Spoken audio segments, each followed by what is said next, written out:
Hello everyone, मेरा नाम है शिवी और मैं आपके लिए लेकर आई हूँ जीएस हिस्ट्री का कोर्स जिसमें हम मिडिवल हिस्ट्री वाला पार्ट डिस्कस कर रहे हैं।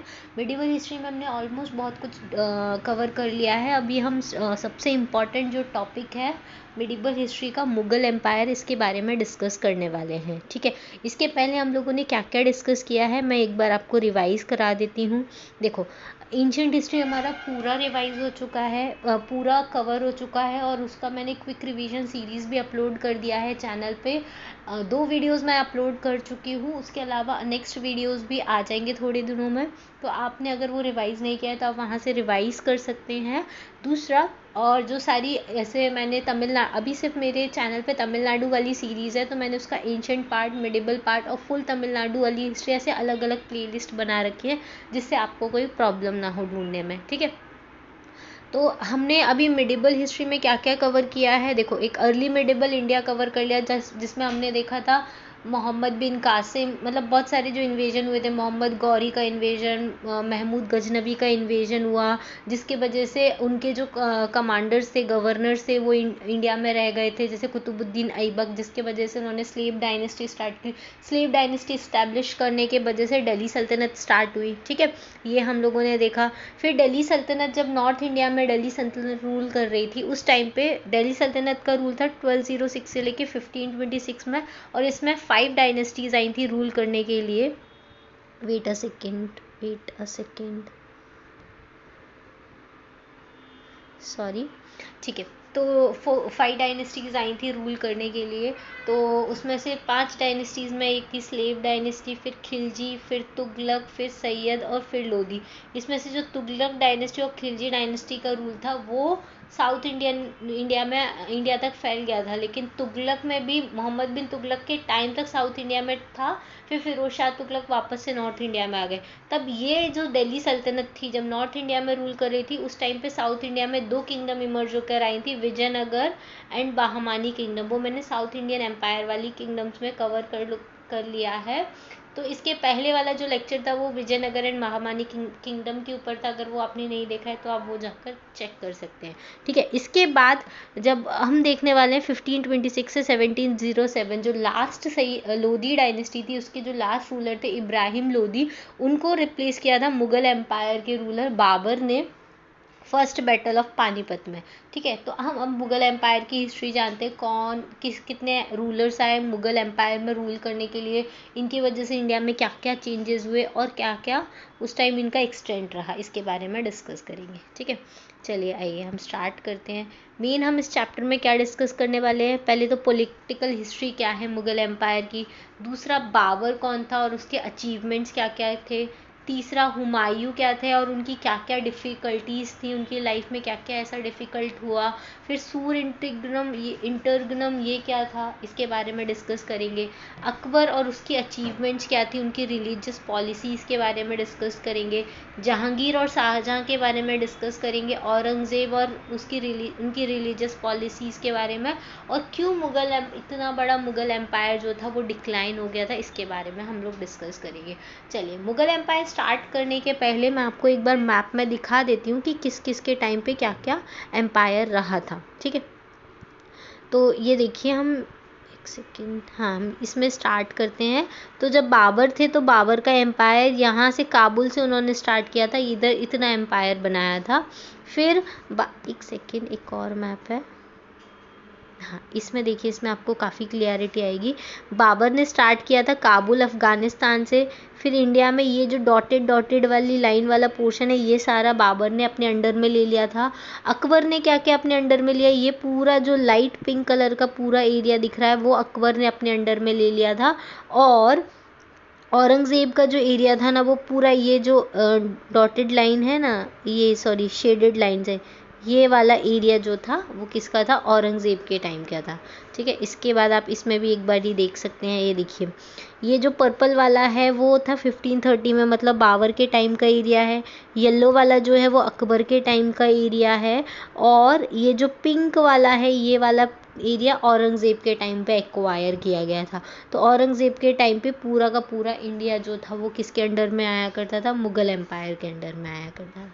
ठीक है, क्लियर है इतना। चलिए हम स्टार्ट करते हैं पॉलिटिकल हिस्ट्री से बाबर के बारे में। बाबर का जो टाइम पीरियड था इंडिया में एज अ एम्पायर वो था 1526 से लेके 1530 में। 1526 में फर्स्ट बैटल ऑफ पानीपत हुई थी, उसके बाद ये इंडिया में आए थे। बाबर क्या थे? फाउंडर थे मुगल एम्पायर के इंडिया में। उनका ओरिजिनल नेम क्या था? अगर आपसे पूछा जाए ओरिजिनल नेम क्या है बाबर का, तो वो है जहीरुद्दीन मोहम्मद। वो किससे रिलेट करते थे? देखो बाबर दो लोगों से रिलेट करते थे, एक तो Timur from his father side and to Genghis Khan through his mother side. मतलब बाबर के जो फादर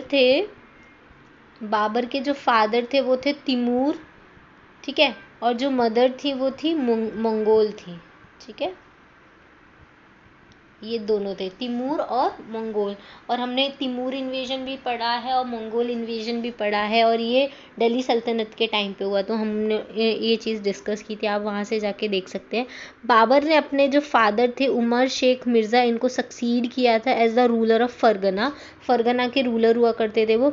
बट उनको वो जल्दी ही डिफीट कर दिए गए। उनके जो आसपास के रिलेटिव्स थे उन्होंने बाबर को हरा दिया, इसकी वजह से वो उनके किंगडम भी लॉस हो गई और वो वेंडरर बन गए कुछ टाइम के लिए। उसके बाद उन्होंने काबुल को कैप्चर किया उनके एक अंकल से। उनके एक अंकल जो काबुल पे रूल किया करते थे, उनको हराकर उन्होंने काबुल को कैप्चर कर लिया। Then Babur took interest in the conquering India. जब काबुल उनके अंडर में आ गया तब बाबर ने सोचा कि मुझे इंडिया को कॉन्कर करना चाहिए, और उन्होंने 4 एक्सपीडिशन लॉन्च की बिटवीन 1519 से 1523 के बीच में इंडिया को कैप्चर करने के लिए, ठीक है।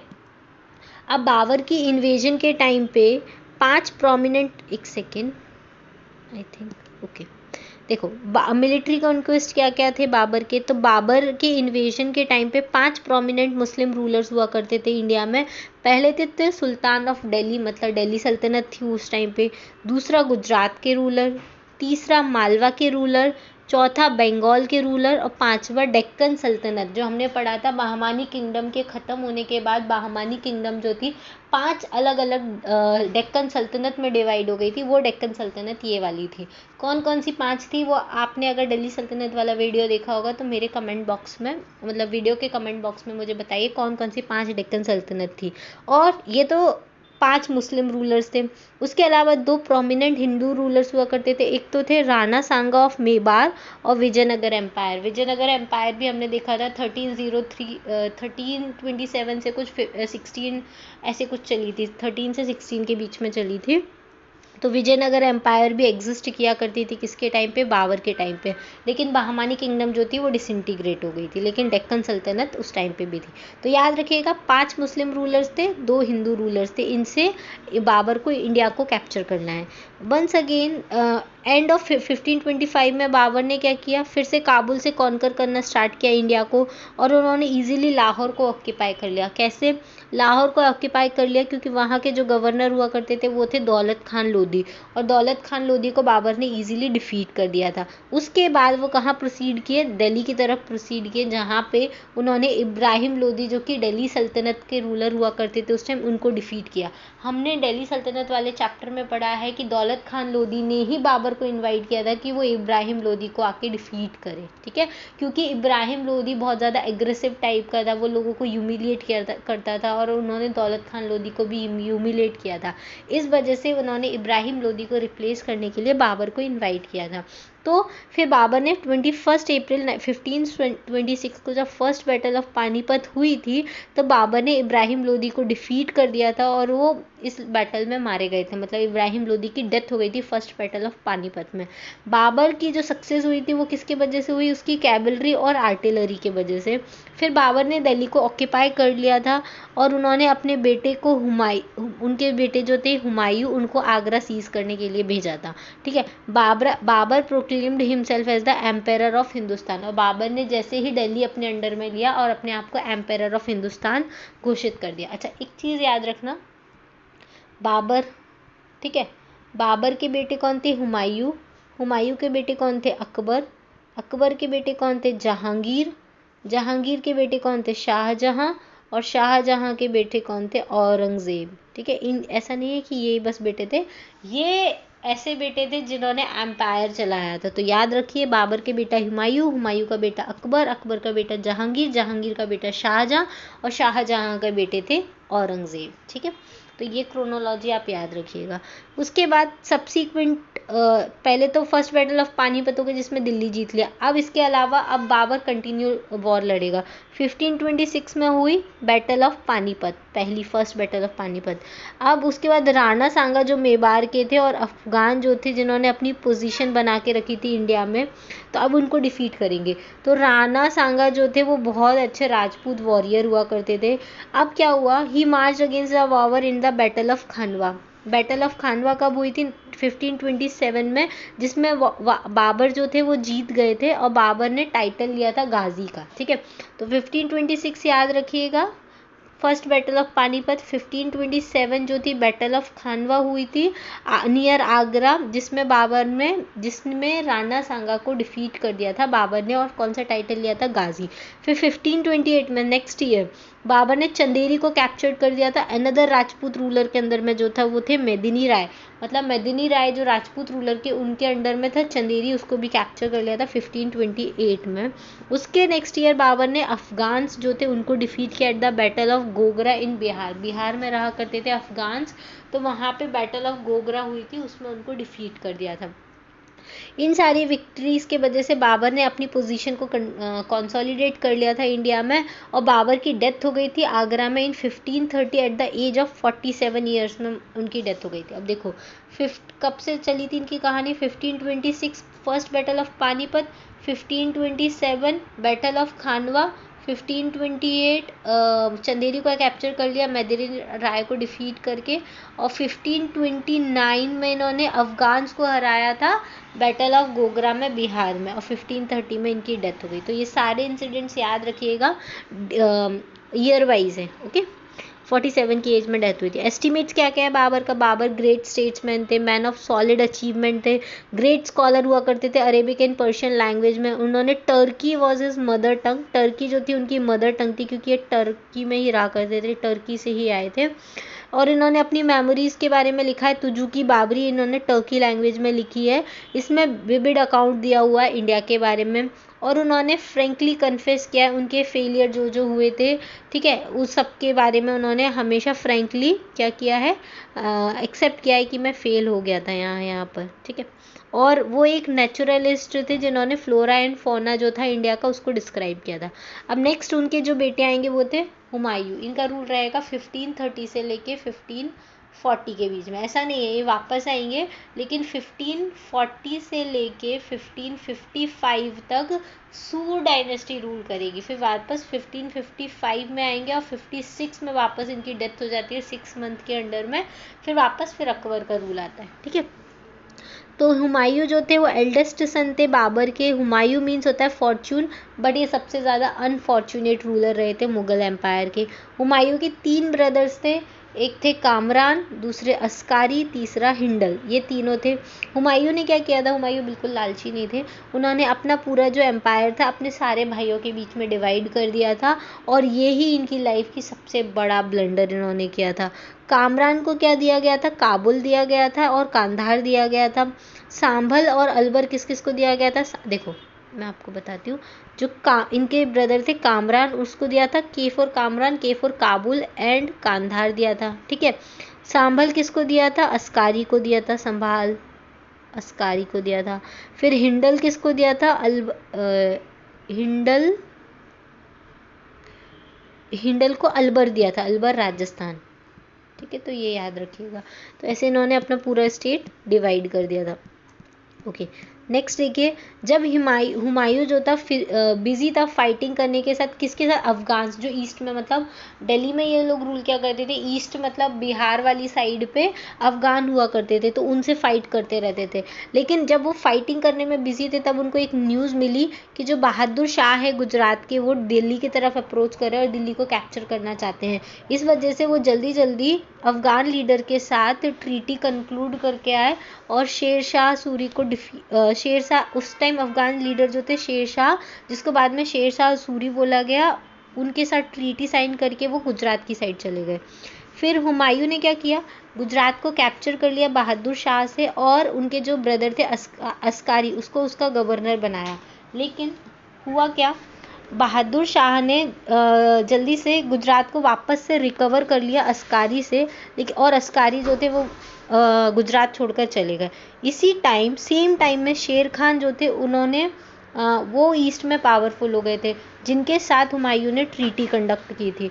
अब क्या हुआ, गुजरात भी जा रहा था हाथ से और बिहार भी, तो हुमायूं बहुत कंफ्यूज हो गए दोनों के बीच में कि वो गुजरात जाए कि बिहार जाए। ठीक है, तो इस वजह से शेर खान पावरफुल हो गए, तो हुमायूं ने मार्च किया शेर खान की तरफ इन द बैटल ऑफ चौसा। कौन सी बैटल हुई? बैटल ऑफ चौसा हुई 1539 में। किस किस के बीच में? शेर खान और हुमायूं के बीच में हुई। तो शेर खान ने क्या किया, मुगल आर्मी को डिस्ट्रॉय कर दिया और हुमायूं क्या हुआ, बैटल छोड़ के चले गए। हुमायूं फिर आगरा पहुंचे और उन्होंने अपने जो ब्रदर्स थे उनके साथ निगोशिएट करने के लिए कहा, लेकिन उनका कोई भी ब्रदर ने उनके साथ कोऑपरेट नहीं किया। इस वजह से हुमायूं को अकेले फाइट करना पड़ा शेर खान के साथ बैटल ऑफ बिलग्राम या बैटल ऑफ कन्नौज में 1540 में, जस्ट 1 ईयर लेटर। देखो 1539 में हुई थी बैटल ऑफ चौसा, जिसमें शेर शाह वर्सेस हुमायूं थे, जिसमें हुमायूं की डिफीट हुई थी और शेर शाह जीत गए थे। फिर नेक्स्ट 1540 में अगेन बैटल हुई थी, बैटल ऑफ बिलग्राम। ठीक है, 1540 में हुई थी, जिसमें भी शेर खान की विक्ट्री हुई थी और हुमायूं की कंप्लीट डिफीट हो गई थी। उसके बाद हुमायूं एग्जाइल पे चले गए थे नेक्स्ट 15 ईयर्स के लिए। देखो क्या हुआ, 1540 में बैटल ऑफ कन्नौज के बाद सूर डायनेस्टी इस्टेब्लिश हो गई थी इंडिया में। सूर डायनेस्टी के इस्टेब्लिश होने के वजह से 1540 से 1555 तक 15 ईयर्स इन्होंने रूल किया, और उसके बाद ये सारी बैटल मतलब यहाँ पे सूर डायनेस्टी इस्टेब्लिश हो गई 1540 से 1555 के बीच में। अब जो फाउंडर थे सूर डायनेस्टी के वो थे शेर शाह। उनका ओरिजिनल नेम क्या था? फरीद था। वो किसके बेटे थे? सन ऑफ हसन खान, जो जागीरदार हुआ करते थे सासाराम इन बिहार। ठीक है, तो सूर डायनेस्टी के इस्टेब्लिश किसने की थी? शेर शाह ने की थी, जिसका ओरिजिनल नेम फरीद था, और वो किसके बेटे थे? हसन खान, जो कौन? सासाराम के जागीरदार हुआ करते थे बिहार में। उसके बाद फरीद ने किसके अंडर में सर्व करना स्टार्ट किया? अफगान रूलर्स के अंडर में सर्व करना स्टार्ट किया। ओके, एक सेकेंड। ठीक है, ruler of Bihar who gave him the title शेर खान फॉर हिज ब्रेवरी। जब ये अफगान रूलर्स के अंडर में रूल किया करते थे, फरीद मतलब फरीद अफगान रूलर्स के अंडर में के अंडर में सर्व किया करते थे, तब जो अफगान रूलर्स थे उन्होंने उनको एक टाइटल दिया था शेर खान, उनकी ब्रेवरी के लिए। We have already seen how he defeated Humayun को उन्होंने डिफीट कर दिया था at the battle of Chausa और बैटल ऑफ कन्नौज, और वो कहाँ के रूलर बन गए थे? दिल्ली के रूलर बन गए थे 1540 में। अब शेर शाह सूर की डायनेस्टी स्टार्ट होगी 1540 से 1545 तक ये रहते। उसके बाद फिर आगे के जो सूर डायनेस्टी के रूलर थे उन्होंने रूल किया था। ठीक है, शेर शाह जो थे उन्होंने एक्सटेंसिव वॉर किए थे with Rajput and extended his empire. उनके कॉन्क्वेस्ट में कौन कौन था? मेनली पंजाब, मालवा, सिंध, मुल्तान, बुंदेलखंड, ये सारे थे उनके एम्पायर में। मेनली नॉर्थ इंडिया में consisted the whole of north India आता था, पूरा का पूरा नॉर्थ इंडिया सूर डायनेस्टी के अंडर में आता था, एक्सेप्ट आसाम उनके अंडर में नहीं आता था, नेपाल उनके अंडर में नहीं आता था, कश्मीर उनके अंडर में नहीं आता था, और गुजरात भी उनके अंडर में नहीं आता था। ठीक है, तो याद रखिए पूरा नॉर्थ इंडिया सूर डायनेस्टी के अंडर में आता था, एक्सेप्ट आसाम, नेपाल, कश्मीर एंड गुजरात। मैं आपको दिखा देती हूँ मैप में। सूर डायनेस्टी, एक सेकेंड। ओके सॉरी, मैं इंक्लूड करना रह गया। मैं नेक्स्ट लेक्चर में आपको दिखा दूँगी, मतलब मैं अपलोड कर दूँगी इसके साथ ही। देखो शेर शाह, अब शेर शाह का एडमिनिस्ट्रेशन क्या था?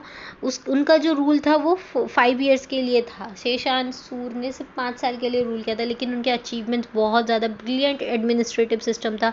सेंट्रल गवर्नमेंट में काफ़ी सारे डिपार्टमेंट हुआ करते थे, और किंग जो था वो 4 इंपॉर्टेंट मिनिस्ट्रीज़ को क्या किया करता था? असिस्ट किया करता था। पहला था जिसमें दीवाने वजारत, इसको ऑल्सो कॉल्ड एज वजीर, in charge of revenue and finance भी बोला करते हैं। दूसरा था दीवाने एरीज, मतलब इंचार्ज ऑफ आर्मी। ठीक है। दीवाने एरिज इंचार्ज ऑफ आर्मी, दीवानी रसल्लत फॉरेन मिनिस्टर, दीवानी इंशा मिनिस्ट्री ऑफ कम्युनिकेशन, ये सारे थे।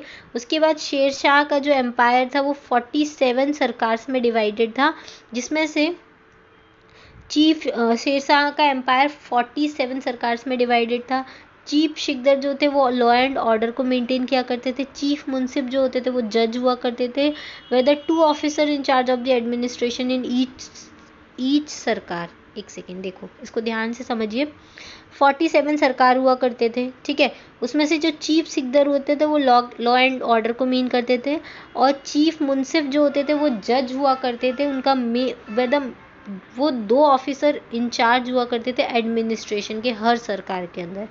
Each sarkar was divided into the several pargana और sikdar, military officer, army, land revenue, fotedar treasurer हुआ करते थे। कारकुन्स जो थे अकाउंटेंट्स हुआ करते थे। Incharge of administration of each pargana there were also many administration unit called iqtas, ऐसे हुआ करते थे, ठीक है, अलग अलग। अच्छा, अब हम देखेंगे लैंड रेवेन्यू एडमिनिस्ट्रेशन जो था वो भी वेल ऑर्गेनाइज्ड था under Sher Shah. Land survey was carefully done. All cultivable lands को क्लासिफाई किया गया था 3 क्लासेस में, गुड, मिडिल और bad. State share was 1/3 of the average produce and it was paid in cash और क्रॉप। जो स्टेट का शेयर जाता था वो 1/3 ऑफ द प्रोड्यूस जाता था और वो कैश में पे किया जाता था। उनके जो रेवेन्यू रिफॉर्म्स थे उनके वजह से रेवेन्यू जो था स्टेट का वो इंक्रीज हो गया था। शेर शाह ने नए सिल्वर कॉइन्स इंट्रोड्यूस किए थे जिनको दाम बोला करते थे, and they were in circulation till 1835। तो क्वेश्चन आता है कि ऐसा कौन से कॉइन्स थे जो किसने इंट्रोड्यूस किए थे जो 1835 तक यूज़ किए जाते थे। तो वो दाम थे जिसको शेर शाह सूर ने स्टैब्लिश किए थे। अब शेर शाह जो थे उन्होंने कम्युनिकेशन को भी काफ़ी इम्प्रूव किया। 4 इंपॉर्टेंट हाईवे बनाए थे। पहला था सोनारगांव टू सिंध, दूसरा आगरा टू बुरहानपुर, तीसरा जोधपुर टू चित्तौड़ और लाहौर टू मुल्तान। ये 4 इंपॉर्टेंट हाईवे बनाए थे और हर हाईवे पे रेस्ट हाउसेज होते थे जिससे जो ट्रैवलर्स होते थे उनका कन्वीनियंस अच्छा रहे। पुलिस जो थी इफ़िशिएंटली रीऑर्गेनाइज की गई थी और क्राइम बहुत ही कम हुआ करते थे इनके रिजीम में। उसके बाद जो मिलिट्री एडमिनिस्ट्रेशन था वो भी इफ़िशिएंटली रीऑर्गेनाइज्ड किया गया था और शेर शाह ने बहुत सारे आइडियाज़ लिए थे किससे, अलाउद्दीन खिलजी के आइडियाज़ को यूज़ करते थे, जैसे हॉर्सेस की ब्रांडिंग करना, मार्केट मैनेजमेंट करना, ये सारी चीज़ें उन्होंने अलाउद्दीन खिलजी से ही ली थी, ठीक है। अब एस्टिमेट्स क्या क्या थे शेर शाह के, तो शेर शाह जो थे वो पायस मुस्लिम थे लेकिन वो टॉलरेंट भी थे अदर रिलीजन के लिए। उन्होंने बहुत सारे हिंदूज़ को अपने एम्पायर में इंपॉर्टेंट ऑफिस पे रखा हुआ था। वो great patron of art and architecture की भी अच्छे, उन्होंने नई सिटी जो थी on the bank of river Yamuna near Delhi बनाई हुई थी। Now the old fort called Purana Qila and its mosque is alone survive. उन्होंने जितने भी आर्किटेक्चर डेवलपमेंट किया था उसमें से सिर्फ पुराना किला और उनकी जो मॉस्क है वो सर्वाइव कर पाए, बाकी सब डैमेज हो गया। उन्होंने एक मौसोलियम भी बनवाया था at Sasaram which is considered as the one of the masterpiece of the Indian architecture माना जाता है, वो भी अभी भी सर्वाइव कर रहा है। शेर शाह ने also patronise the learned man, जो भी लर्नेड मैन होते थे उनको पेट्रोनाइज किया करते थे। मलिक मोहम्मद जायसी जिन्होंने फेमस हिंदी वर्क लिखा है पद्मावत, जिसकी ऊपर मूवी बनी है पद्मावती, वो किसके टाइम पे लिखा गया था, शेर शाह सूरी के टाइम पे रखा। ऐसा मत सोचना कि अलाउद्दीन खिलजी के टाइम पे लिखा गया था। मलिक मोहम्मद जायसी जो थे वो शेर शाह सूर के टाइम पे थे और उन्होंने पद्मावत लिखा था, ठीक है। फिर शेर शाह की डेथ हो गई थी 1545 में और उनके सक्सेसर ने रूल किया था 1555 तक। फिर हुमायूं ने वापस से रिकॉन्कर कर लिया था इंडिया को, ठीक है। अब क्या हुआ, हुमायूं वापस आए 1555 से 1566 तक, सिर्फ 6-7 महीने ही रूल किया उन्होंने। जब हुमायूं इंडिया को छोड़े थे 1540 में, उनकी शादी हो गई थी हमीदा बानो बेगम से जब वो सिंध जा रहे थे। वहाँ पे वो कहाँ पर रुके थे, अमरकोट में रुके थे। Hindu kingdom ruled by the Rana Prasad. Akbar was born in 1542। 1540 में उनकी शादी हुई हमीदा बानो बेगम से और उनको अकबर का जन्म हुआ 1542 में जब वो अमरकोट कोर्ट में रहा करते थे, ठीक है। Humayun then proceed to Iran. Humayun कहाँ गए? ईरान की साइड गए, लोगों की हेल्प मांगी, रूलर्स की हेल्प मांगी। Later defeated his brothers Kamran and Askari, और उन जो ईरान के रूलर से जो हेल्प मांगी, उनकी हेल्प के थ्रू उन्होंने उनके जो ब्रदर थे कामरान और अस्कारी, उनको डिफीट किया। और उसी मीन टाइम में जो सून डायनेस्टी थी वो भी डिक्लाइन हो गई रैपिडली। इस वजह से 1555 में हुमायूं ने अफगान्स को डिफीट कर दिया और मुगल थ्रोन को रिकवर किया। फिर आफ्टर 6 मंथ के बाद he died in 1556 due to his fall from the staircase of his library. जब वो लाइब्रेरी से नीचे आ रहे थे तो वो स्टेयरकेस से गिरने की वजह से उनकी डेथ हो गई थी। Humayun was not a good, although Humayun एक बहुत अच्छे गुड जनरल या फिर वॉरियर नहीं थे, वो बहुत काइंड और जेनरस टाइप के इंसान थे।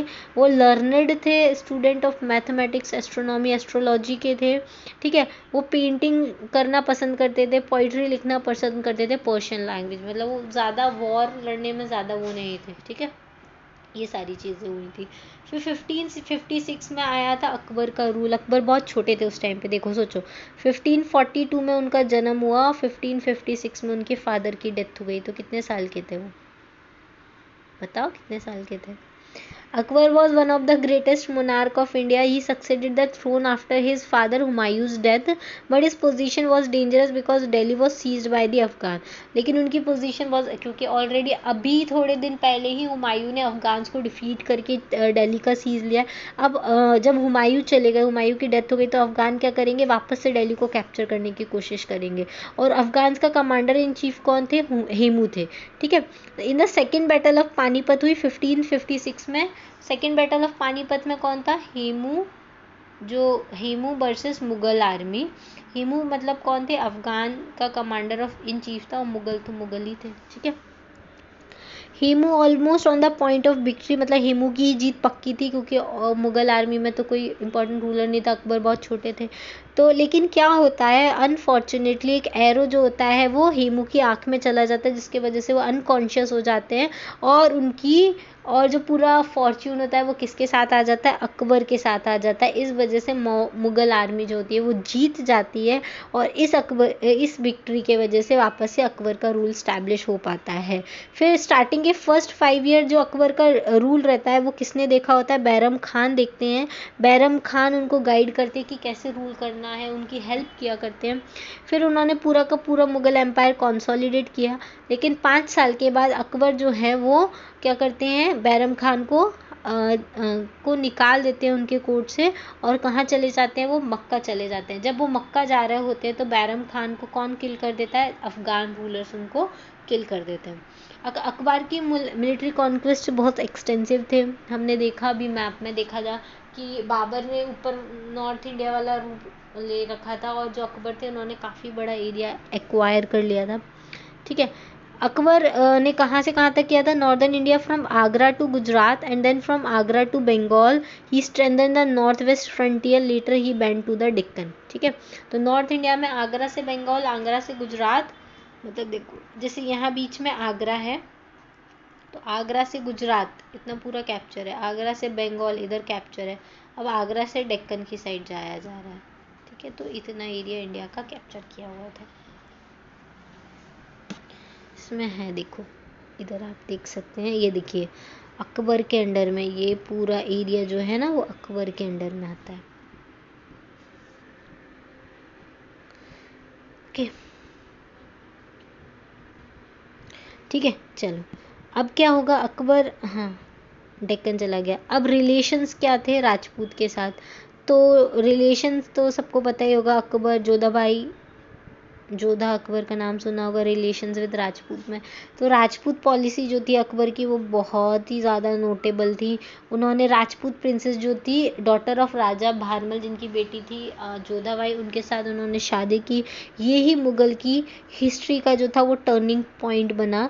राजपूत जो थे वो मुगल के अंदर सर्व किए फॉर 4 जनरेशन, क्योंकि राजपूत ने अपनी बेटी दी है मुगल को, इस वजह से और उनके अलावा बहुत सारे जो राजपूत थे उनको बहुत बड़ी बड़ी पोजीशन पे रखा गया, मिलिट्री जनरल्स बनाया गया, जैसे राजा भगवान दास, राजा मान सिंह, इनको सीनियर पोजीशन दी गई थी एडमिनिस्ट्रेशन में by Akbar. One by one सारे राजपूत स्टेट्स जो थे वो अकबर के अंदर सबमिट करते जा रहे थे. But Ranas of Mewar continue to defy despite several defeats. पर जो राणा थे मेवाड़ के, वो मेवाड़ के राणा सांगा हमने देखा था, पर उन्होंने अकबर के साथ सबमिट नहीं किया. तो इसके वजह से कौन सी बैटल हुई? बैटल ऑफ हल्दी घाटी, जो राणा प्रताप सिंह, सॉरी राणा सांगा नहीं है, राणा प्रताप सिंह तो मेवाड़ के, इन्होंने सीवियरली डिफीट किया था मुगल आर्मी को, लेड बाय मानसिंह इन 1576. देखो 1576 में बैटल ऑफ हल्दी घाटी होती है, किसके बीच में? राणा प्रताप सिंह वर्सेस मुगल. और मुगल को कौन लीड करता है? राजा मानसिंह. ठीक है, ये जोधाबाई के शायद भाई हुआ करते थे, राजा मानसिंह. ठीक है, उसके बाद following the defeat of Mewar, most of the जो भी राजपूत थे उन्होंने सुजैरनिटी को एक्सेप्ट कर लिया था अकबर की. अकबर की जो राजपूत पॉलिसीज थी वो कंबाइन की गई with a broad religious toleration. Akbar की जितनी राजपूत पॉलिसीज थी इनके वजह से अकबर ने एक नया रिलीजन स्टार्ट किया था. उनमें बहुत ज़्यादा चेंज आया. उन्होंने क्या किया? पहले तो पिलग्रिमेज टैक्स और जिजिया टैक्स जो था हिंदुओं पे लगाया जाता था उसको एबॉलिश कर लिया जोधाबाई को देखकर. फिर राजपूत पॉलिसी जो थी अकबर की वो बहुत ज़्यादा बेनिफिशियल रही मुगल्स के लिए एज वेल एज राजपूत के लिए. जो अलायंस था वो सिक्योर किया गया ब्रेवेस्ट वॉरियर.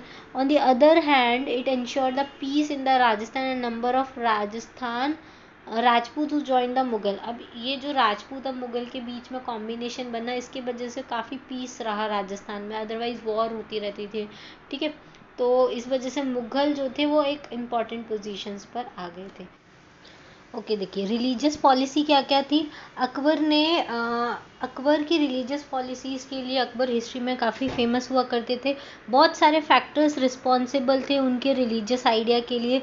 मोस्ट इम्पॉर्टेंट जो था उनका जो अर्ली कॉन्टैक्ट था किसके साथ? सूफी सेंट्स के साथ. हमने भक्ति मूवमेंट में भी पढ़ा है कि जो सूफीज़म का सबसे ज़्यादा यूज़, सूफीज़म के जो आइडियाज़ का फॉलो किया था वो अकबर ने किया था. फिर उनके जो खुद के टीचिंग थे, उनके जो ट्यूटर थे अब्दुल लतीफ़, और उनके वजह से भी उनका काफ़ी रिलीजियस आइडियाज़ अच्छे थे. फिर उनकी जो शादी हुई राजपूत वुमेन जोधाबाई के साथ, उनके रिलीजियस आइडियाज़ उन्होंने लिए.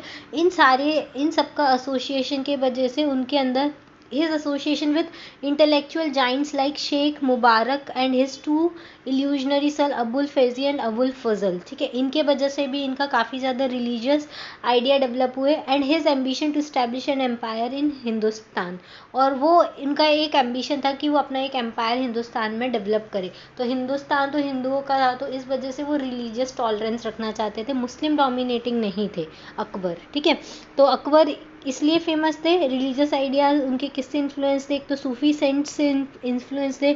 उनकी जो टीचिंग्स थी अब्दुल लतीफ़ से, उनकी शादी राजपूत वुमेन से हुई थी, और उनके एसोसिएशन थे इंटेलेक्चुअल जाइंट जैसे शेख मुबारक और उनके दो illustrious sons Abul Faizi and Abul Fazal. ठीक है, इसके वजह से काफ़ी अच्छे रिलीजियस आइडियाज़ उनके हुआ करते थे. इन द जब अकबर की लाइफ स्टार्ट हुई थी तब वो इनिशियली तो पायस मुस्लिम थे. मुस्लिम धर्म को बहुत ज़्यादा क्या बोलते हैं उसको, बहुत ज़्यादा स्ट्रिक्टली फॉलो किया करते थे. लेकिन जैसे ही उनकी जोधाबाई ऑफ आमेर से शादी हुई उन्होंने पिलग्रिम टैक्स निकाल दिया. पिलग्रिम टैक्स और जिजिया टैक्स वो टैक्स होता है जो हिंदुओं पे लगाया जाता था. ठीक है, तो ये पिलग्रिम टैक्स और जिजिया टैक्स किसने एबॉलिश किया? उनकी जब शादी जोधाबाई से हुई उसके बाद वो इस चीज़ के इन्फ्लुएंस में, अगर आपने जोधा अकबर देखा हो तो आपको पता होगा, 1562 में उन्होंने अबॉलिश कर दिया था, जिजिया भी अबॉलिश कर दिया था और पिलग्रिम टैक्स भी अबॉलिश कर दिया था. और उन्होंने अलाउ किया था हिंदू वाइफ्स को to worship their own gods. और जितनी भी उनकी हैरम बोलते हैं ना, उसमें जितनी भी उनकी वाइफ थी, हिंदू वाइफ थी, उनको सबको अलाउ किया था कि आप अपने खुद के भगवान की पूजा कर सकते हो. ज़रूरी नहीं है आपने मुस्लिम रूलर से शादी की है तो आप इस्लाम को ही फॉलो करोगे. ठीक है, ऐसा क्यों किया था? क्योंकि जोधाबाई जो थी वो कृष्ण को मानती थी, वो कृष्ण की पूजा करती थी, तो उनसे इन्फ्लुएंस होकर उन्होंने उनकी सारी वाइफ को परमिशन दे दी थी. फिर उसके बाद वो स्केप्टिकल मुस्लिम्स बने थे। 1575 में उन्होंने ऑर्डर दिया था कंस्ट्रक्शन ऑफ इबादत खाना, मतलब हाउस ऑफ वर्शिप को बिल्ड करने का उन्होंने ऑर्डर दिया था, और उन्होंने एक नई कैपिटल बनाई थी फतेहपुर सीकरी पे। ठीक है। Akbar invited learned scholars from all religion. Akbar ने बहुत सारे लर्नेड स्कॉलर्स को बुलाया था जो अलग अलग रिलीजन के, जैसे हिंदुइज्म, जैनिज्म, क्रिश्चियनिज्म और जोरास्ट्रियनिज्म, इन सारी चीज़ों को फॉलो। ठीक है। उसके बाद वो जो भी मुस्लिम उलेमाज होते थे वो इंटरफेयर करते थे अगर पॉलिटिकल मैटर्स में, वो भी उनको पसंद नहीं था अकबर को। 1579 में उन्होंने एक इनफॉलिबिलिटी डेक्री, मतलब एक ऑर्डर दिया था जिसमें by which he asserted his religious power, और उसमें उन्होंने अपनी मतलब उनकी जो रिलीजियस पावर्स हैं उनको असर्ट किया था। ठीक है। उसके बाद 1582 में he promulgate a new religion called Din Ilahi, एक नया रिलीजन इन्होंने स्टार्ट किया था 1582 में जिसको बोलते थे दीन इलाही और डिवाइन फेथ। ये इसके अकॉर्डिंग ये वन गॉड में बिलीव किया करते थे, और इस रिलीजन के अंडर सारे जो गुड पॉइंट्स हुआ करते थे सारे रिलीजन के, इस दीन इलाही का डिस्कशन किस में होता था, इबादत खाना में होता था, जिसमें सारे रिलीजन के जो भी स्कॉलर्स होते थे उनको बुलाते थे और उनके जो गुड पॉइंट्स होते थे उनको इकट्ठा किया था और उन्हीं के बेसिस पे दीन इलाही स्टार्ट किया था। ठीक है। इस बेसिस वॉज रैशनल था, इसमें कोई डॉगमा नहीं था, मतलब कोई भी सुपरस्टिशियस चीज़ें नहीं थी, और ये मेनली एम किस चीज़ पे करता था, at bridging the gulf that separated different religion, जो ब्रिज बनाने का काम करता था, जो सेपरेट जो रिलीजन को सेपरेट करने का काम कर रहा था। हिंदू अलग है, मुस्लिम अलग है, सिख अलग है, बुद्धिज़्म अलग है, इन सबको जोड़ने के लिए ब्रिज बनाने का काम किसमें था, दीन इलाही में था। लेकिन ये जो न्यू फेथ था वो फेलियर हो गया था। क्यों? क्योंकि सब इतना ज़्यादा अवेयरनेस उस टाइम लोगों में थी नहीं, और अकबर ने किसी को फोर्स नहीं किया। ये सबसे बड़ा प्रॉब्लम था उनके ये रिलीजन का। अगर अकबर फोर्सफुली सबको इस रिलीजन में आने को बोलते तो शायद लोगों के थॉट्स उस टाइम चेंज हो जाते, लेकिन उन्होंने कभी किसी को फोर्स नहीं किया इस न्यू रिलीजन को एक्सेप्ट करने के लिए। ठीक है। और उनकी अकबर की डेथ के बाद तो ये पूरी तरीके से ख़त्म हो गया। इवन अकबर के टाइम पर ही ओनली 13 फॉलोअर्स थे, इंक्लूडिंग बीरबल, मतलब बीरबल को मिला के पूरे 13 फॉलोअर्स थे जो किसको, दीन इलाही को फॉलो किया करते थे। ठीक है। लेकिन अकबर ने किसी को कंपेल नहीं किया, किसी को इन्वाइट नहीं किया इस रिलीजन को एक्सेप्ट करने के लिए।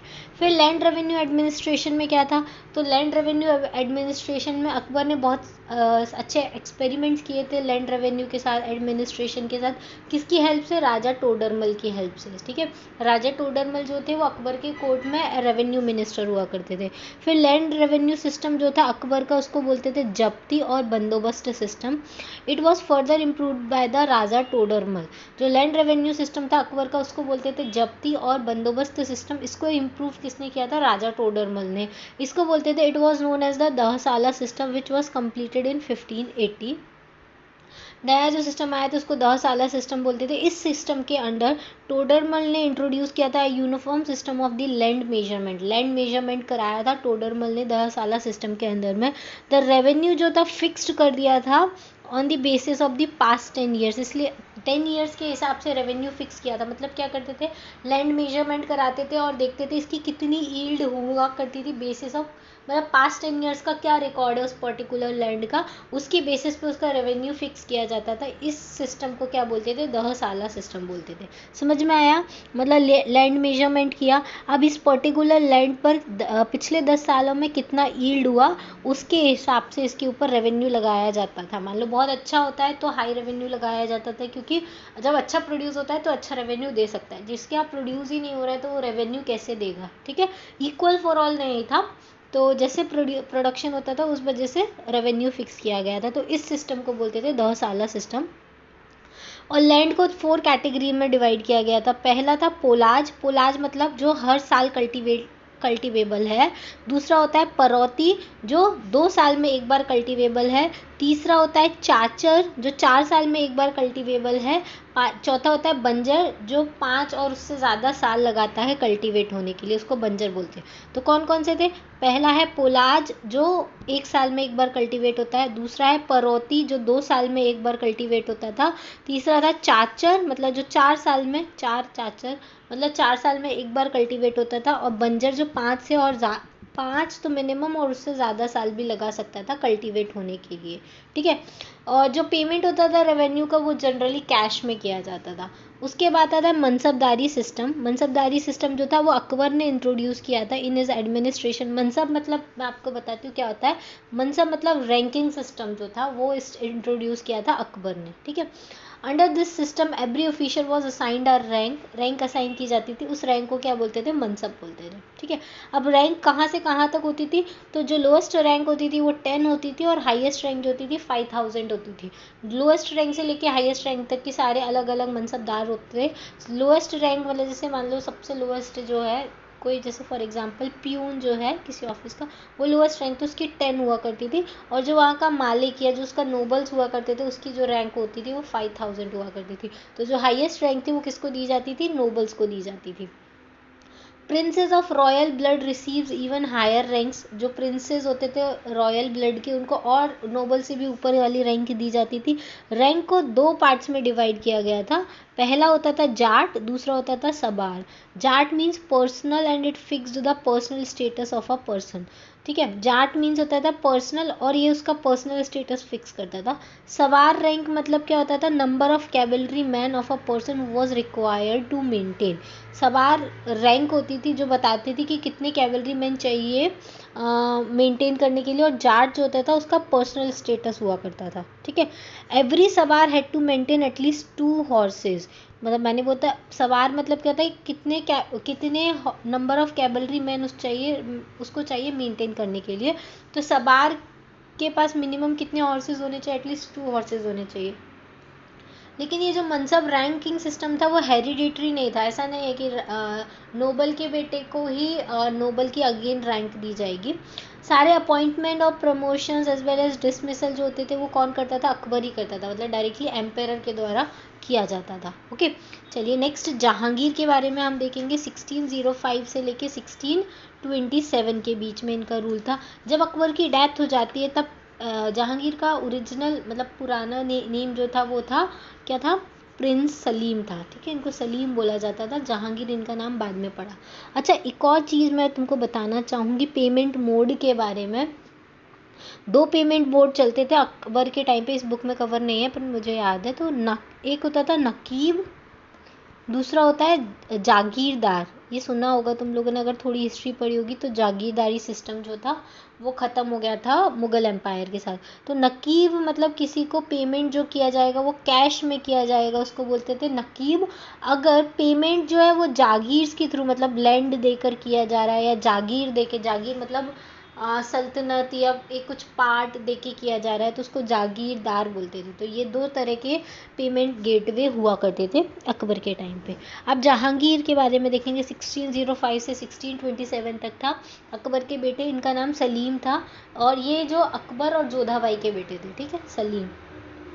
और इन्हीं का टाइटल रखा गया था Jahangir the conqueror of the world in 1605। Jahangir का रूल जो था वो स्पेट ऑफ रिबेलियन मतलब बहुत ज़्यादा रिबेल हुए थे इनके टाइम पे। इनके जो बेटे थे खुसरो, उन्होंने ही रिवोल्ट कर दिया था but he was defeated and present. वो हार गए थे और उनको फिर जेल में डाल दिया गया था। और one of his supporters Guru Arjun the 5th Sikh Guru was be headed but was defeated.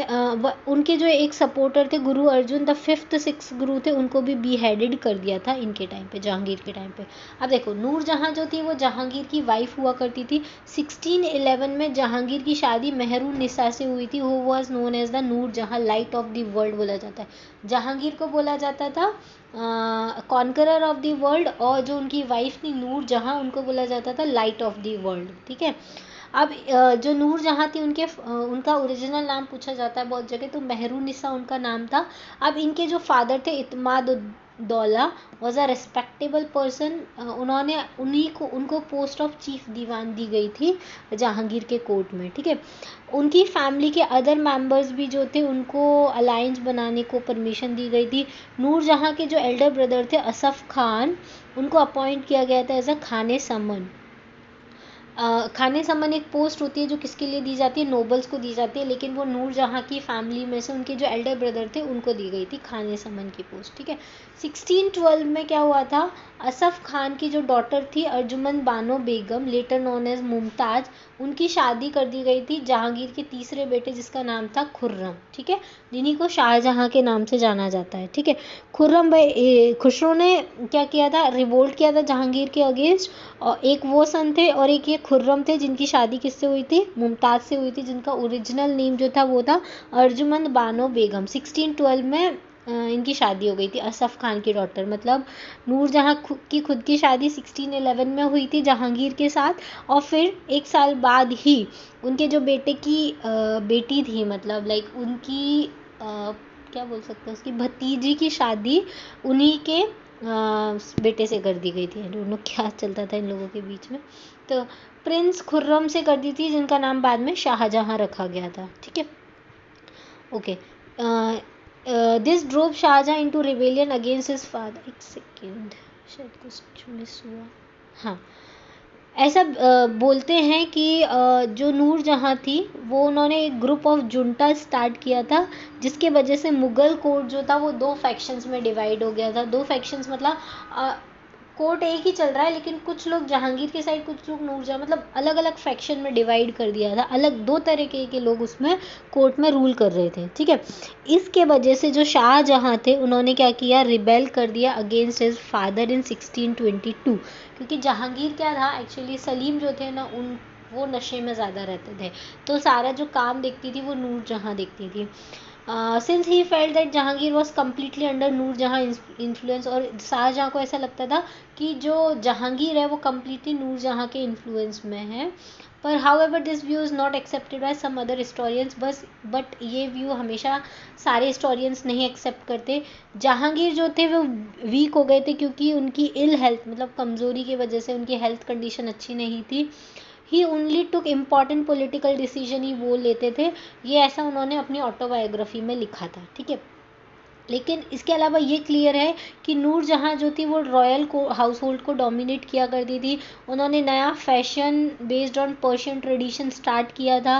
वो पर्शियन आर्ट को बहुत इनकरेज किया करती थी, आर्ट एंड कल्चर को काफ़ी इनकरेज किया करती थी कोर्ट में। वो एक कांस्टेंट कैंपेनियन थी जहांगीर की, जो इवन हंटिंग पर भी जाया करती थी जहांगीर के साथ। तो नूरजहाँ जो थी उनका बैक सपोर्ट हुआ करती थी किसका, जहांगीर का। तो शाहजहाँ के राइज होने के बाद उनके पर्सनल एम्बिशंस के वजह से रिवोल्ट उन्होंने कर दिया था उनके फादर के against, who order him to go to the Kandahar.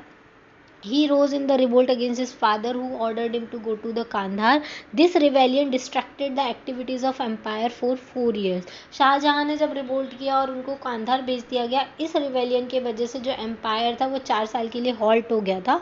फिर जहांगीर की डेथ हो गई थी 1627 में। उसके बाद शाहजहाँ जो थे वो वापस आगरा पहुँचे with the support of nobles and army, क्योंकि इनको तो कांधार भेज दिया था शाहजहाँ को जहांगीर ने।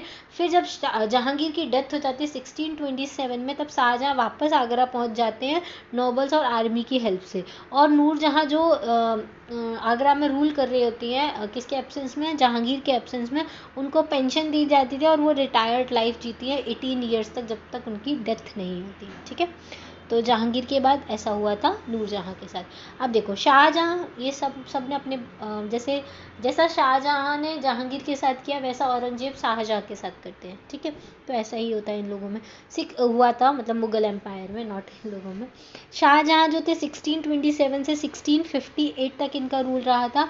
शाहजहाँ के टाइम पे prolong campaign in the north west frontier को रिकवर करने की इन्होंने कोशिश की थी, Kandahar and other ancestral land मतलब बाबर जो थे, काबुल, कांधार, वो सारे इनके अंडर में थे, क्योंकि उन्होंने लाहौर वाले साइड से, अफगानिस्तान वाले साइड से स्टार्ट किया था।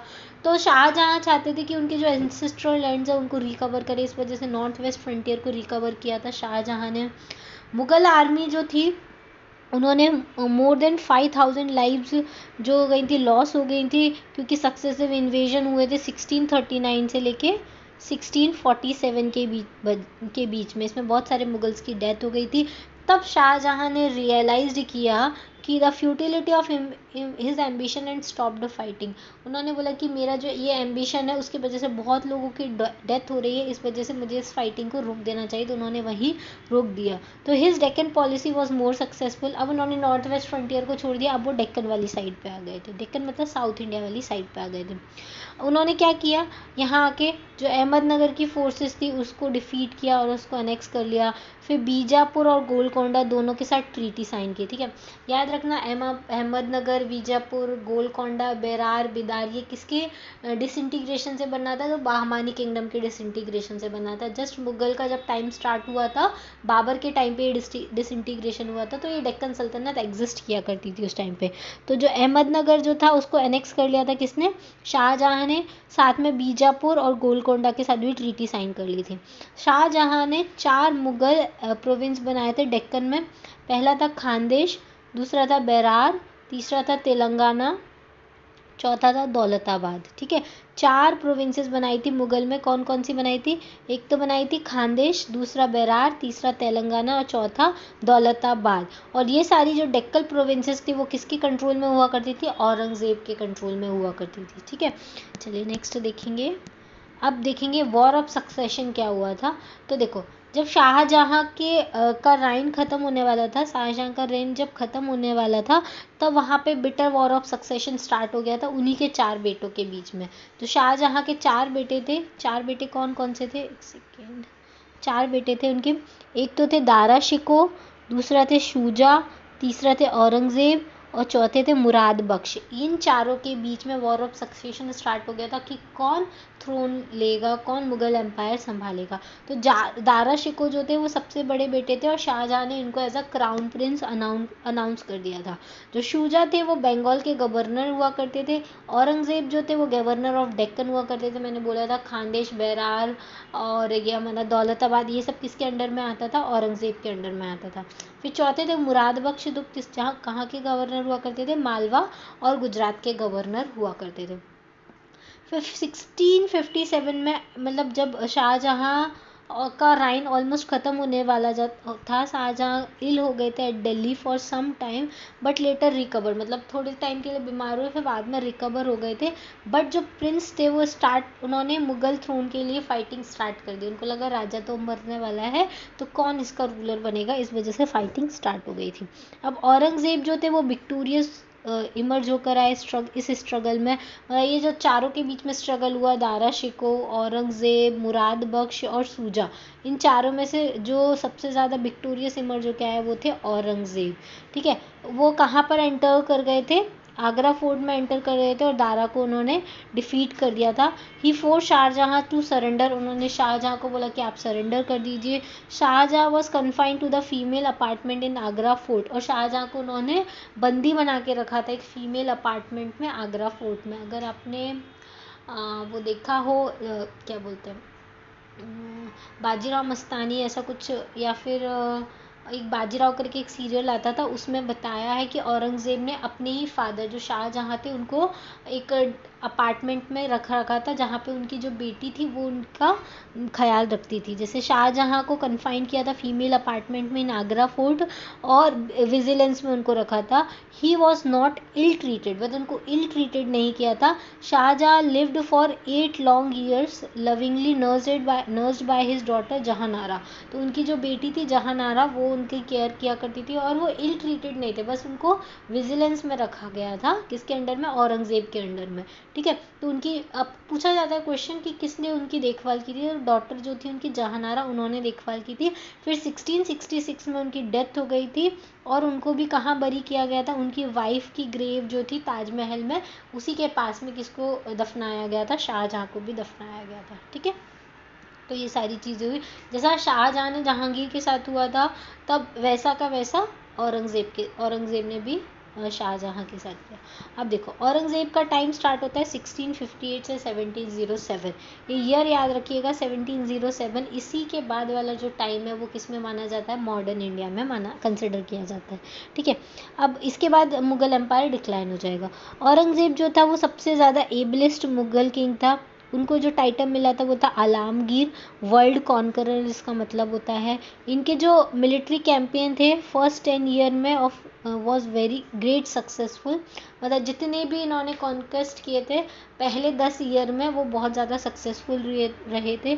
उन्होंने सारे माइनर रिवोल्ट्स को सप्रेस कर दिया था, बट सीरियस डिफ़िकल्टीज उनको फेस करनी पड़ी थी later part of his reign. मतलब स्टार्टिंग में तो उनको काफ़ी सक्सेस मिली, बाद में उनको बहुत ज़्यादा डिफ़िकल्टीज फेस करनी पड़ी, क्योंकि जो जाट थे, सतनामीज थे एंड द सिख थे, उन्होंने रिवोल्ट कर दिया था किसके अगेंस्ट में, औरंगजेब के अगेंस्ट में। ठीक है, these revolt were introduce by his religious policy. Actually जो औरंगजेब थे वो बहुत ज़्यादा स्ट्रिक्ट मुस्लिम फॉलोअर थे, और उनकी जो हार्श रिलीजियस पॉलिसीज़ थी उनकी वजह से जो जाट थे, सतनामीज थे और सिख, ये सारी इनके अगेंस्ट में आ गए थे। अब इनकी डेक्कन पॉलिसीज़ क्या थी देखो, तो डेक्कन पॉलिसीज़ में आपका औरंगज़ेब का एक बार ये देखिए, औरंगज़ेब का एम्पायर यहाँ से यहाँ तक था। ये देखिए, काबुल, पेशावर, दीव, दमन, ये पूरा का पूरा साउथ इंडिया तक इनका रूल रहा करता था उस टाइम पे। ठीक है, अब औरंगज़ेब जो थे, ये तो हमने पढ़ लिया। डेक्कन पॉलिसी क्या थी मुगल की, तो देखो डेक्कन पॉलिसी में इन्होंने क्या किया था, जो मुगल ने स्टार्ट किया था from the rain of Akbar. Deccan policy Mughal की स्टार्ट हो गई थी अकबर के टाइम से, जिन्होंने सबसे पहले क्या कॉन्कर किया था, खानदेश और बैरार को कॉन्कर किया था। जहांगीर किसके अगेंस्ट में फाइट किए थे, मलिक आमेर ऑफ अहमदनगर उन्होंने ले लिया था। शाहजहाँ के टाइम पे औरंगजेब को गवर्नर बनाया गया था डेक्कन का, जिसने एग्रेसिव डेक्कन पॉलिसीज को फॉलो किया था। ठीक है, क्योंकि औरंगज़ेब जो थे वो डेक्कन के क्या थे, गवर्नर हुआ करते थे, इस वजह से वो डेक्कन को बहुत ज़्यादा मतलब अपने अंडर में लेके आना चाहते थे, जिससे वो पूरा का पूरा मुग़ल एम्पायर बिल्डअप हो सके। वह जब जैसे ही वो मुग़ल एम्पायर बने तो फर्स्ट 25 ईयर्स में तो उन्होंने सिर्फ नॉर्थ वेस्ट फ्रंटियर पे ही कंसंट्रेट किया। पहले जो 25 साल थे उन्होंने नॉर्थ वेस्ट फ्रंटियर पे ही कंसंट्रेट किया। फिर उसके बाद इसी टाइम पे जब वो नॉर्थ वेस्ट फ्रंटियर को देख रहे थे, उसी टाइम पे जो मराठा रूलर थे शिवाजी, उन्होंने महाराष्ट्र में क्या किया, अपना एक नया इंडिपेंडेंट मराठा किंगडम जो थी वो कार्व्ड आउट कर ली थी in the territories of north and south Konkan. मतलब वो जो महाराष्ट्र वाला एरिया है वहाँ पे पूरा का पूरा मराठा साम्राज्य बना दिया था। अब इस मराठा साम्राज्य को फैलने से रोकने के लिए औरंगजेब ने डिसाइड किया कि उसको बीजापुर और गोलकोंडा को क्या करना चाहिए, इन्वेड करना चाहिए। जब ये इनको इन्वेड कर लेगा तो मराठा को हराना ईजी रहेगा। लेकिन ही डिफीटेड सिकंदर शाह और Bijapur and annexed his kingdom. उन्होंने जब सिकंदर शाह थे बीजापुर को, उनको हरा दिया, उनके किंगडम को क्या कर लिया, अनेक्स कर लिया। फिर उसके बाद वो कहाँ पहुँचे, गोलकोंडा। और गोलकोंडा में जो कुतुब शाही डायनेस्टी थी, कौन कौन सी 5 किंगडम मतलब 5 स्टेट में डिसइंटीग्रेट हुआ था बहमानी किंगडम, और उनमें कौन कौन सी डायनेस्टी स्टैब्लिश की थी आप मुझे बताइएगा कमेंट सेक्शन में। It was also annexed by him. In fact जो डिस्ट्रक्शन हुआ था और Deccan kingdom was a political blunder. जो उन्होंने डेक्कन किंगडम को डिस्ट्रॉय किया वो उनका सबसे बड़ा पॉलिटिकल ब्लंडर था औरंगज़ेब का, क्योंकि इनको डिस्ट्रॉय करके मराठास को और ज़्यादा फ्री कर दिया था उन्होंने। जो बैरियर था किसका, मुग़ल और मराठास के बीच में, अब वो ख़त्म हो गया। अब डायरेक्टली मुग़ल और मराठा आमने सामने आ गए थे। There ensured a direct confrontation between them, क्योंकि अभी तक डेक्कन सल्तनत और मराठा या मुग़ल एम्पायर और डेक्कन सल्तनत का कॉन्फ्लिक्ट चल रहा था, लेकिन अब क्या हो गया, मराठा और मुग़ल डायरेक्ट कॉन्फ्लिक्ट में आ गए। इसके अलावा ये इनकी जो डेक्कन कैंपेन्स थे, इसकी वजह से जो मुग़ल ट्रेजरी थी वो ऑलमोस्ट खाली हो गई थी। अकॉर्डिंग टू जे एन सरकार के according Deccan ulcer ruined the Aurangzeb. ये डेक्कन का जो अल्सर था उसके वजह से औरंगज़ेब पूरे के पूरे ख़त्म हो गए थे, क्योंकि डेक्कन पॉलिसी में बहुत ज़्यादा वॉर ऑफ सक्सेशन बहुत ज़्यादा चला, तो वॉर में सारी मुग़ल ट्रेजरी जो थी वो खाली हो गई थी इनकी। ठीक है, अब इनकी रिलीजियस पॉलिसी क्या थी, और औरंगज़ेब जो थे वो स्टॉन्च और ऑर्थोडॉक्स मुस्लिम थे। ठीक है, पर्सनल लाइफ में उनके जो आइडियल थे वो इंडिया को ट्रांसफॉर्म करना चाहते थे एक इस्लामिक स्टेट में। उन्होंने एक सेपरेट डिपार्टमेंट बनाया था जो मोरल कोड्स को इन्फोर्स करे। हाई पावर्ड ऑफिसर कॉल मुहताशिब जो थे उनको अपॉइंट किया गया था मोरल कोड्स को प्रमोट करने के लिए या इन्फोर्स करने के लिए। ड्रिंकिंग को प्रोहिबिट कर दिया था। कल्टीवेशन एंड यूज़ ऑफ भांग और ड्रग्स इन सबको भी बैन किया गया था, मतलब नशा सारा बंद कर दिया था। औरंगजेब जो थे उन्होंने म्यूज़िक को भी बंद कर दिया था, जो किसके टाइम पे फेमस हुआ करता था, शाहजहाँ, जहांगीर, अकबर, इनके टाइम पे म्यूज़िक चलता था रॉयल कोर्ट में, मुग़ल कोर्ट में, तो ये सारी चीज़ें भी बंद कर दी गई थी। फिर उन्होंने डिसकंटिन्यू कर दिया था झरोका दर्शन। झरोका दर्शन में क्या होता था, जो एम्पायर होता था ना, वो झरोका मतलब बालकनी में आता था और लोग आते थे उनको देखने के लिए, अपनी प्रॉब्लम्स लेके आते थे राजा के पास। तो वो जो झरोका दर्शन वाला ट्रेडिशन था वो भी बंद कर दिया। फिर उन्होंने जो सेलिब्रेशन होता था दशहरा का, वो भी बंद कर दिया। और रॉयल एस्ट्रोनॉमर और astrologer were also dismissed from the services. जो एस्ट्रोनॉमर और एस्ट्रोलॉजर हुआ करते थे रॉयल कोर्ट में, उनको भी डिसमिस कर दिया। मतलब सारे जो एंटरटेनमेंट की चीज़ें थी, सारी जो सेलिब्रेशन वाली चीज़ें थी, वो धीरे धीरे इन्होंने बंद कर दी थी। सिर्फ क्या कर रहे थे, ये सिर्फ वॉर लड़ रहे थे, सिर्फ लड़ाई लड़ाई लड़ाई, और उसकी वजह से ट्रीजरी भी खाली होती जा रही थी। इनिशियली औरंगजेब ने क्या किया था, न्यू हिंदू टेम्पल के कंस्ट्रक्शन पे बैन लगा दिया था और रिपेयर ऑफ ओल्ड टेम्पल्स को भी बैन कर दिया था। Then he begin a policy of destroying Hindu temple. पहले तो सिर्फ बैन लगाया था कि नए हिंदू टेम्पल्स नहीं बनाना है, लेकिन बाद में क्या किया उसने, हिंदू टेम्पल्स को ही डिस्ट्रॉय करना स्टार्ट कर दिया था। The celebrated temples at Mathura and Banaras were reduce to ruins. जो बनारस और मथुरा के जो टेम्पल्स थे उनको क्या कर दिया था, पूरी तरीके से बर्बाद कर दिया था। 1679 में उन्होंने वापस से जिजिया को री इम्पोज किया था, जो अकबर ने हटा दी थी 1662 में, सॉरी 1562 में जिस जिजिया को हटाया था, उसी को 1679 में वापस से री इम्पोज किया गया था। जिजिया टैक्स और पिलग्रिमेज टैक्स दोनों को औरंगजेब ने वापस से री इन्फोर्स कर दिया था। तो क्वेश्चन पूछा जाता है किसने रिमूव किया था, कौन से ईयर में, तो अकबर ने रिमूव किया था 1562 में, और 1679 में औरंगजेब ने वापस से री इन्फोर्स या री इम्पोज कर दिया था। वो टॉलरेंट नहीं थे अदर मुस्लिम सेक्ट के लिए, ठीक है। और उसके अलावा जो सेलिब्रेशन था मुहर्रम का, वो भी बंद कर दिया था। और जो इनके इन्वेजन हो रहे थे against Deccan Sultanat were partly due to his hatred of Shia faith. Shia और सुन्नी दो फेथ होते हैं, उसमें से जो डेक्कन सल्तनत थी वो शिया फेथ को फॉलो करती थी। इस वजह से भी इन्होंने क्या किया था, डेक्कन सल्तनत को कॉन्कर कर लिया था। अब ये किसके अगेंस्ट में थे, सिख के भी ये अगेंस्ट में थे। और उन्होंने 9th सिख गुरु जो तेज बहादुर थे उनको भी क्या कर दिया था, मार दिया था। याद रखना कि जो 5th गुरु थे अर्जुन देव, वो जहांगीर के टाइम पर थे, उनको बिहेडेड किया था, मतलब गला काट दिया था। सेम जो सिख गुरु 9th सिख गुरु थे तेज बहादुर, उनको किसने मरवा दिया था, औरंगजेब ने मरवा दिया था। इसके वजह से जो सिख रिलीजन था वो वॉरिंग कम्युनिटी में ट्रांसफॉर्म हो गया था। मतलब अब लोग वॉर लड़ना चाहते थे मुगल से, वॉरिंग कम्युनिटी बन गई थी। अब इनकी इस रिलीजियस पॉलिसीज़ के वजह से जो राजपूत थे, मराठास थे, सिख थे, वो एनिमीज़ बन चुके थे किसके, मुगल एम्पायर के, ठीक है। इट ऑल्सो रिजल्ट, अब जाट, क्योंकि इन्होंने मथुरा और बनारस के टेम्पल्स को भी डिस्ट्रॉय किया था, तो जो जाट थे मथुरा के वो भी इनके अगेंस्ट रिबेल करने लगे थे। और जो सतनामीज हुआ करते थे मेवाड़ के, वो भी इनके अगेंस्ट में रिबेल करने, मतलब सारे रिलीजियस पॉलिसीज जो थी इनके वजह से इनका रिबेलियन होने लग गया था, क्योंकि रिलीजन के वजह से। Aurangzeb was held responsible for the decline of Mughal empire. तो जो औरंगजेब की पॉलिसीज थी, रिलीजियस पॉलिसी और डेक्कन पॉलिसी, इनके वजह से ही औरंगजेब के बाद मुगल एम्पायर क्या हो गया था, डिक्लाइन हो गया था। पर्सनालिटी एंड कैरेक्टर क्या था औरंगजेब का, प्राइवेट लाइफ में औरंगजेब जो था वो इंडस्ट्रियस एंड डिसिप्लिन्ड हुआ करता था।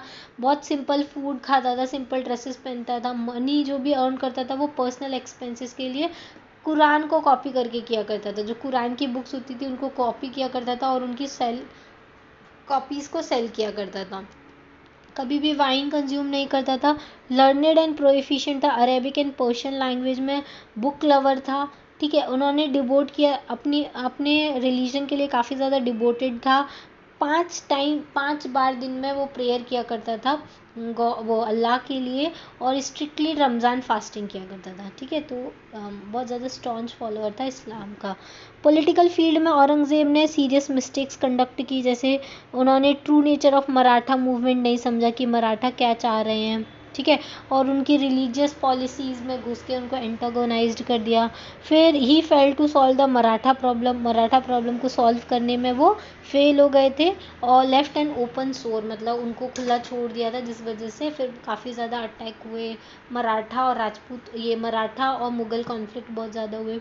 फिर उनकी जो शिया डेक्कन सल्तनत थी उनके अगेंस्ट जो पॉलिसीज थी, जैसे बीजापुर को अनेक्स कर लिया, गोलकोंडा को कर लिया, तो ये सारी भी रॉन्ग प्रूफ हुई, ठीक है। इसके वजह से वो मराठा के डायरेक्ट कॉन्फ्लिक्ट में आ गए। अब इनकी जो रिलीजियस पॉलिसी थी वो भी सक्सेसफुल नहीं हुई, क्योंकि ये सुन्नी मुस्लिम हुआ करते थे, तो सुन्नी मुस्लिम हुआ करते थे लेकिन ऑर्थोडॉक्स सुन्नी मुस्लिम थे, जो लिखा है वही फॉलो करना है। His move to apply his religious through rigidly in a non-Muslim society was a failure. वो क्या करते थे, सारे जो नॉन मुस्लिम है उनके ऊपर रिजिडली अप्लाई करना चाहते थे अपने इस्लामिक लॉज को। इसके वजह से जो नॉन मुस्लिम थे उन्होंने इनको कभी हेल्प नहीं किया, इवन वो गुस्सा हो गए। Muslim help him to rally the Muslims to his side, मतलब उनकी जो नॉन ये मुस्लिम पॉलिसीज़ थी इन सब ने एंटागोनाइज कर दिया नॉन मुस्लिम को, और उन्होंने उनको कभी हेल्प नहीं किया। और इसके अलावा उन्होंने पॉलिटिकल एनिमीज़ को स्ट्रेंथन कर दिया ऑफ द मुग़ल एम्पायर। तो इस वजह से मुग़ल एम्पायर के एनिमीज़ काफ़ी ज़्यादा बढ़ गए थे उनकी इन्हीं पॉलिसीज़ के वजह से, ठीक है। चलिए नेक्स्ट एक लास्ट बचा है कि क्या क्या डाउनफॉल के कॉजेज़ हुआ करते थे मुग़ल के। तो पहले तो मुग़ल एम्पायर जो था वो रैपिडली डिक्लाइन हो गया था औरंगज़ेब की डेथ की वजह से, हमको पता है, क्योंकि उनकी रिलीजियस पॉलिसी और डेक्कन पॉलिसी ऐसी हुआ करती थी, इसके वजह से सीरियस डिक्लाइन देखने को मिला। फिर मुग़ल कोर्ट जो था वो बहुत सारे फैक्शंस में डिवाइड हो गया था नोबल्स के बीच में। Weakness of empire was expose. अच्छा, मुग़ल एम्पायर की वीकनेस कब एक्सपोज हुई, जब नादिर शाह का इन्वेजन हुआ। नादिर शाह कहाँ से आए थे, अफ़गान से आए थे। Weakness of empire exposed when Nadir Shah imprisoned the Mughal emperor and looted Delhi in 1739 में। उन्होंने क्या किया, मुग़ल एम्परर जो था उसको इम्प्रिजन कर लिया और दिल्ली को लूट के चले गए। इसकी वजह से मुग़ल एम्पायर और ज़्यादा डिक्लाइन हो गया। फिर रिलीजियस और डेक्कन पॉलिसीज़ जो थी औरंगज़ेब की, उसकी वजह से भी काफ़ी डिक्लाइन देखने को मिला। फिर वीक सक्सेसर थे जिसके वजह से और ज़्यादा मुग़ल आर्मी डीमोरलाइजेशन फील करती थी, ठीक है। वास्टनेस बहुत ज़्यादा थी एम्पायर की, क्योंकि नॉर्थ इंडिया से पूरा साउथ इंडिया तक फैला हुआ था और कोई एम्पायर ऐसा नहीं था जो उसको संभाल सके। फाइनेंशियल डिफ़िकल्टी बढ़ गई थी क्योंकि कंटिन्यूस वॉर हुई थी, पहले नॉर्थ वेस्ट फ्रंटियर पे, फिर डेक्कन में, तो इसकी वजह से मुग़ल ट्रेजरी जो थी वो पूरी तरीके से खाली हो गई थी। और साथ में ये क्या क्या थे, लैंड पर ही लड़ते रहे मुगल्स, है ना, कभी नॉर्थ वेस्ट पे कभी डेक्कन में। इसकी वजह से इन्होंने जो सी पावर थी उसको नेग्लेक्ट कर दिया था, तो यूरोपियंस जो थे वो इंडिया में आके सेटल होने लग गए थे।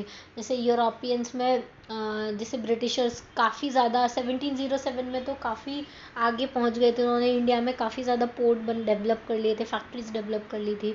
फिर नादिर शाह और अहमद शाह अब्दाली का इन्वेजन हुआ, उसके बाद तो मुग़ल स्टेट पूरी तरीके से वीक हो गया। थर्ड बैटल ऑफ पानीपत जो हुआ था उसमें मुग़ल एम्पायर जो था वो डिफीट हो गए थे नादिर शाह और अहमद शाह अब्दाली की वजह से। इसके वजह से जो पूरा का पूरा मुग़ल एम्पायर था वो ख़त्म हो गया था, ठीक है। ये सारे जो political, social and economical factors जो थे उनके वजह से मुग़ल एम्पायर डिक्लाइन हुआ था। तो क्या क्या रीज़न थे मुग़ल एम्पायर के डिक्लाइन होने के। पहला रीज़न तो यही था कि बहुत ज़्यादा वीक सक्सेसर हुआ करते थे, वास्ट एम्पायर था, और औरंगज़ेब की रिलीजियस और डेक्कन पॉलिसीज़ के वजह से, और ट्रीजरी पूरी खाली हो चुकी थी, ठीक है। सी पावर को इन लोगों ने निगलेक्ट किया था। ये सारे मेन रीजन हुआ करते थे मुग़ल एम्पायर के डिक्लाइन के। चलिए अब हमने क्या क्या पढ़ा हम वो देख लेते हैं। पॉलिटिकल हिस्ट्री क्या थी मुग़ल एम्पायर की। तो बाबर जो थे वो फादर साइड से तिमूर के थे और मदर साइड से मंगोल्स के थे, चंगेज़ खान के थे, ठीक है। तो बाबर जो थे वो सबसे पहले उन्होंने काबुल को कैप्चर किया, फिर लाहौर को कैप्चर किया, फिर दिल्ली में इब्राहिम लोदी को हरा के दिल्ली सल्तनत ख़त्म की, ठीक है। ऐसे करके उन्होंने इंडिया में, और उसके बाद दिल्ली के बाद फिर उन्होंने राणा सांगा ऑफ मेवाड़ को हराया, फिर मेदिनी राय को हराया, तो एक अच्छा एम्पायर उन्होंने बिल्डअप कर लिया था। फिर बाबर एक नेचुरलिस्ट पर्सन थे और उनकी डेथ हो गई थी 1530 AD में। फिर बाबर के बाद आए थे उनकी हुमायूं बहुत ज़्यादा अनफॉर्चुनेट मुग़ल एम्पायर रहे थे। उनका सबसे बड़ा लाइफ का ब्लेंडर था कि उन्होंने अपना एम्पायर पूरे के पूरे अपने ब्रदर्स में डिवाइड कर दिया था, और जब शेर शाह का राइज हुआ था ईस्ट में, मतलब बिहार में, तब उनके साथ उनके जो ब्रदर्स थे वो सपोर्ट करने के लिए नहीं आए थे। इस वजह से बैटल ऑफ दो बैटल्स हुई थी। बैटल ऑफ बिलग्राम में पूरा का पूरा हुमायूं का रूल ख़त्म हो गया था और शेर शाह सूरी की नई डायनेस्टी स्टार्ट हो गई थी। शेरशाह सूर जो थे उनका ओरिजिनल नेम जो था फरीद था। उन्होंने काफ़ी अच्छा एडमिनिस्ट्रेटिव चेंज किए थे इंडिया में, हाईवेज रन करवाए थे। इनका जो एडमिनिस्ट्रेटिव सिस्टम था मैंने आपको वहाँ नहीं बताया, मैं यहाँ बता देती हूँ। इनकी जो शेरशाह सूरी थे उनके टाइम की एडमिनिस्ट्रेटिव यूनिट और उसके हेड कौन हुआ करते थे, देखिए सबसे छोटी बड़ी यूनिट जो हुआ करती थी वो थी इक्ता, जिसको प्रोविंस बोलते हैं। उसका हेड हुआ करते थे हकीम, ठीक है। फिर दूसरी इक्ता के अंडर नीचे आते थे सरकार, सरकार मतलब होती है डिस्ट्रिक्ट, ठीक है। इसके जो हेड हुआ करते थे वो थे सिकदर, ठीक है। सरकार से नीचे आता था परगना, परगना मतलब होता है तालुका, ठीक है। इसके जो हेड हुआ करते थे वो होते थे मुंसिफ, ठीक है। परगना के नीचे आते थे ग्राम। तो सबसे बड़ा इक्ता, इक्ता के नीचे सरकार, सरकार के नीचे परगना, परगना के नीचे ग्राम हुआ करते थे, ठीक है। तो ये याद रखिएगा। फिर अकबर का राइन जब स्टार्ट हुआ तो अकबर की रिलीजियस पॉलिसी उन्होंने दीन इलाही स्टार्ट किया। सेकंड बैटल ऑफ पानीपत जो थी वो अकबर के टाइम पर लड़ी गई थी, ठीक है। बहुत छोटी सी एज में इन्होंने रूल स्टैब्लिश किया था बैरम खान की हेल्प से। फिर उसके बाद जोधाबाई से इनकी शादी हुई। राजपूत पॉलिसीज़ इनकी बहुत अच्छी थी, इसके वजह से राजस्थान में पीस रही। गुजरात को इन्होंने एनेक्स किया था, ठीक है। उसकी ये सारी चीज़ें हैं। फिर जहांगीर जो थे, जहांगीर और नूरजहाँ का रूल रहा था। फिर जहांगीर और नूरजहाँ के बाद इनके जो बेटे थे उनके बीच में कॉन्फ्लिक्ट होना स्टार्ट हुआ था। उसमें से जो खुर्रम थे शाहजहाँ, वो इमर्ज होकर आए थे। फिर शाहजहाँ के बाद उनके जो 4 बेटे थे, दारा शिको, फिर मुराद बख्श, औरंगज़ेब और शुजा, इन सब के बीच में भी वॉर ऑफ सक्सेशन स्टार्ट हुआ था और औरंगज़ेब जो थे वो इमर्ज होके आए थे। फिर औरंगज़ेब जो थे स्टार्टिंग में तो उनको काफ़ी सक्सेस मिला नॉर्थ वेस्ट फ्रंटियर पे। फिर जब वो डेक्कन वाली साइड आए तो डेक्कन सल्तनत को उन्होंने डिफीट किया, क्योंकि वो शिया मुस्लिम्स के थे। इस वजह से उनकी ये जो डेक्कन पॉलिसीज़ थी उसकी वजह से और मुगल की ट्रीजरी खाली हो गई थी। साथ में वो जो रिलीजन के आगे मतलब इस्लामिक स्टेट बनाना चाहते थे इंडिया को, तो उनकी जो रिलीजियस पॉलिसीज़ थी उसने अदर रिलीजन्स को काफ़ी ज़्यादा एंटागोनाइज किया, जैसे जाट हुए, फिर सतनामीज़ हुए, सिख हुए, इन सबको एंटागोनाइज्ड किया था, ठीक है।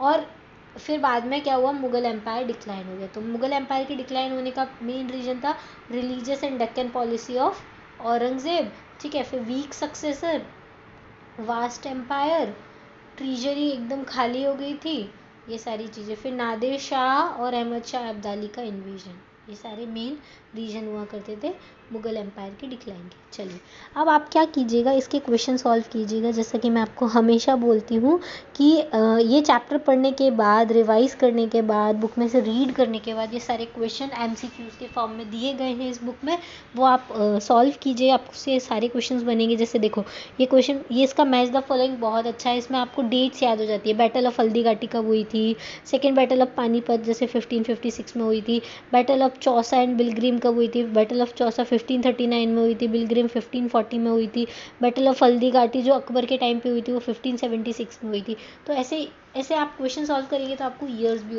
याद होते जाएंगे, ठीक है। तो ये लर्न कीजिएगा। उसके बाद अगर आपको कोई भी डाउट होता है तो आप मुझसे कमेंट बॉक्स में पूछ सकते हैं। Thank you, thanks for watching. अगर आपको ये वीडियो पसंद आता है तो please do like, share and subscribe, और अपने फ्रेंड्स के साथ ज़्यादा से ज़्यादा शेयर कीजिए जिससे दूसरों तक भी ये सारी चीज़ें पहुंच सके। Thank you, thanks for